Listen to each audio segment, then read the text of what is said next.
Social psychologists have found that performance in any given situation may be influenced by the threat of being negatively stereotyped.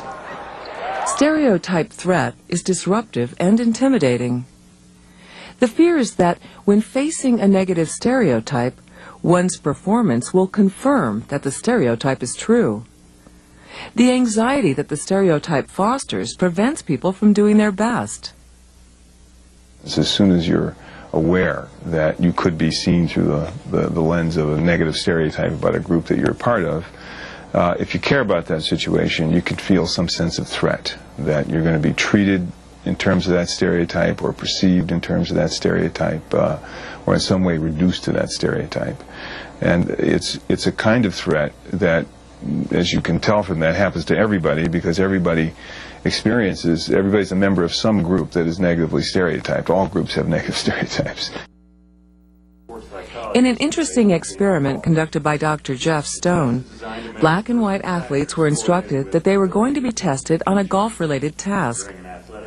When I finish the instructions today, you'll be going into the adjoining room where you'll be given a standardized measure of athletic aptitude developed by sports psychologists and based on the game of golf. The test is designed to measure personal factors correlated with natural athletic ability, such as hand-eye coordination.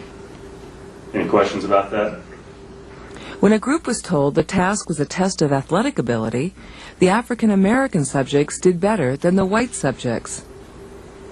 When I finish the instructions today, you'll be going into the adjoining room where you'll be given a standardized measure of athletic aptitude developed by sports psychologists and based on the game of golf.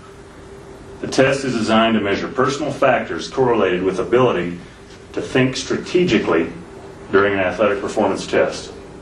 Any questions about that? When told the task was a test of sports strategy, the white subjects outperformed the African American subjects.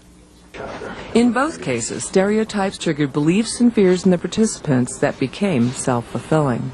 The cute thing of the study is that he reverses the effect by, in a different condition, changing the label for the condition. In this condition, he says to them, this is a test of sports strategic intelligence. So there's a stereotype that now is more likely to intimidate the African American subjects in this experiment, and indeed the performance reverses. Under that instruction, whites outperform blacks. So yes, I think this kind of intimidation, I think stereotype threat is a cousin to a much more general kind of reputational intimidation that we can impose on people. And is imposed on us as a kind of regular feature of social existence.